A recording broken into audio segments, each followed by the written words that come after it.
Okay, let's take a look at what is going on in the Nigerian telecoms industry, as we've been joined on the show by a telecoms expert, Mr. Biodu Ajiboye. Good morning.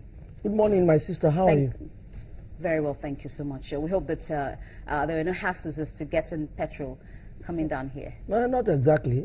At least I'm here, which is, you know, the whole nation is battling fuel crisis.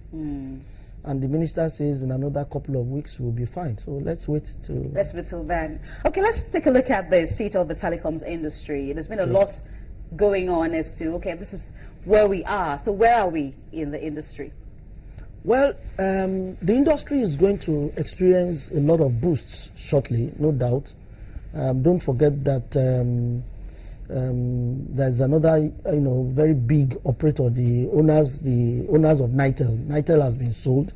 They are coming up in the next couple of weeks with very strong broadband provision. SAT3, they've put SAT3 together. SAT3 is now it will now start to work. So broadband will be a lot more boisterous in the next couple of weeks. Which is what I said in January, that this year we experience a lot of boosts in that respect. We have the 5th telecom operator, both GSM and all licenses possible, every license that Nitel was holding. So you can expect that they will imbue a lot of energy into the sector, and prices may likely crash further, which will be good for the subscribers and the consumers of telecom products. What about the telecoms industry operators themselves? Would that be a boost to them? It will be a competition to them, definitely. So, and competition helps, creativity, it helps pricing, it helps, so for particularly the data sector that has been a problem, the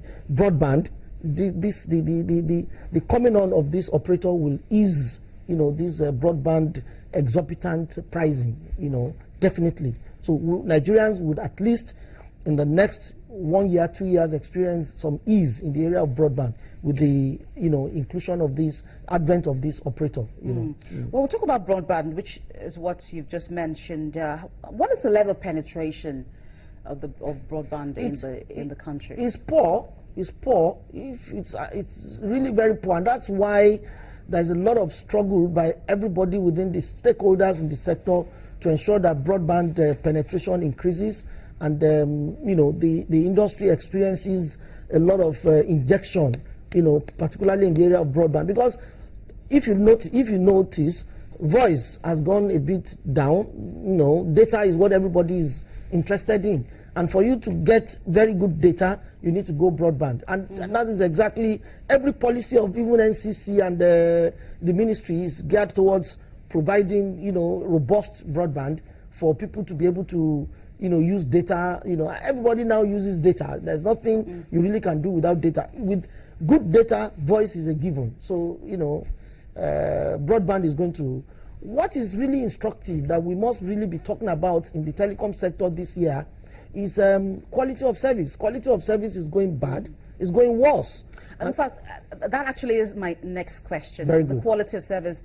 It has been a challenge from the beginning of the advent of telecoms operations in the country, especially those who got in just about 10 years ago. Quality of service, why are we still having a problem with it? We thought there's been massive investment of infrastructure in the industry.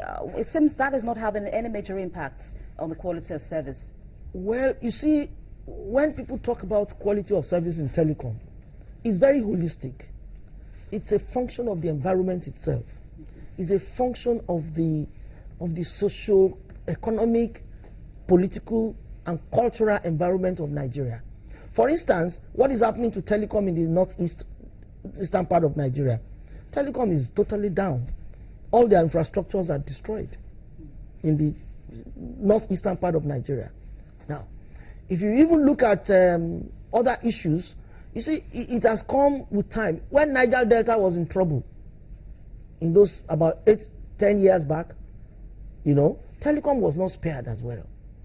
Telecom has come through a lot of issues, different issues that have been affecting quality of service from time. Even multiple taxation is a problem to quality of service, because when you begin to tax telecom companies, at the end of the day, there are 2 + 2 must equal 4. or even 5 for them to make profit. As long as their operation cannot guarantee them profit, you cannot expect them to continue to operate, which is the issue. So now everything like that affects quality of service. You understand? At this point, at this juncture, the issue with quality of service has to do with replacement cost of their infrastructure. They are not getting foreign exchange to replace their infrastructure, and if they do not replace damaged infrastructure, how do you expect them to put their services right? So quality of service will continue to drop. That's number one. Number two is the issue of damaging their infrastructure. And that's why the telecom operators, stakeholders are struggling to declare their assets what they call critical national assets, such that, just like NEPA, if you go and damage NEPA infrastructure, you go to jail. The telecom infrastructure should be declared such. Otherwise, a major damage in their infrastructure is a major damage in our quality of service. And a major damage in our quality of service is driving us to a point of being incommunicado. While you cannot call, you cannot be called. So Nigeria needs to prevent that from happening.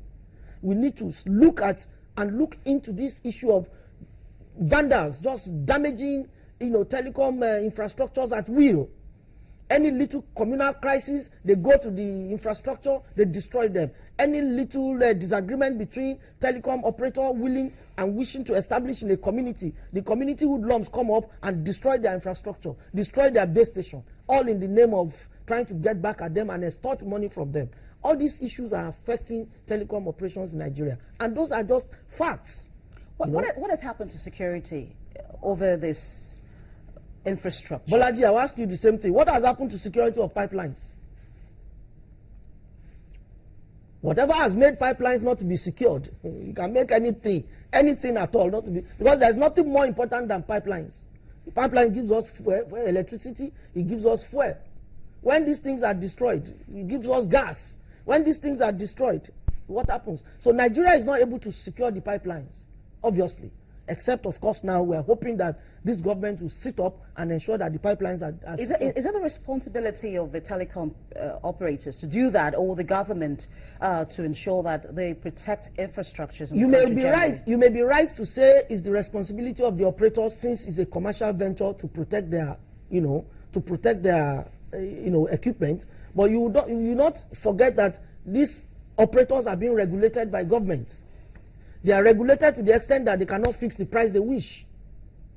To that extent, government has a responsibility to protect them considerably. Now, protection of lives and property is the primary responsibility of government, however. So, we cannot put national security of such magnitude in the hands of the operator and say, protect your equipment, or, of course, the cost of protecting the equipment will impact again on cost of service. So the end users actually bear the brunt. Is that what government has to sit up and protect their equipment? So who bears the brunt of this damage? No, the end users includes people in government. Don't they use telephone? If there is no service, would they be able to use telephone? Mr. President uses a phone, and everybody else, the governors use phones.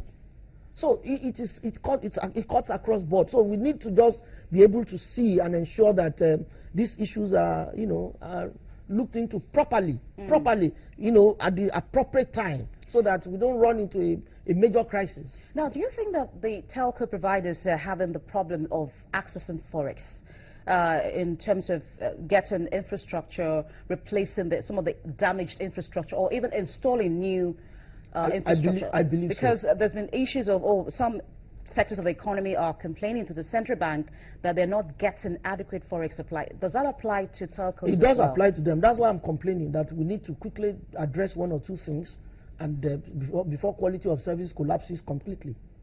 That's why I'm saying that. It affects them. Naturally, it will affect them. I mean, they cannot continue to shop for forex in the black market. I mean, if government policy affects education, to get forex, education of your children abroad, you can't get forex. Why? How much less telecom? I mean, that's just the the understanding. But government can improve on this. And basically, don't forget the pronouncement of the Honorable Minister with respect to data bundle.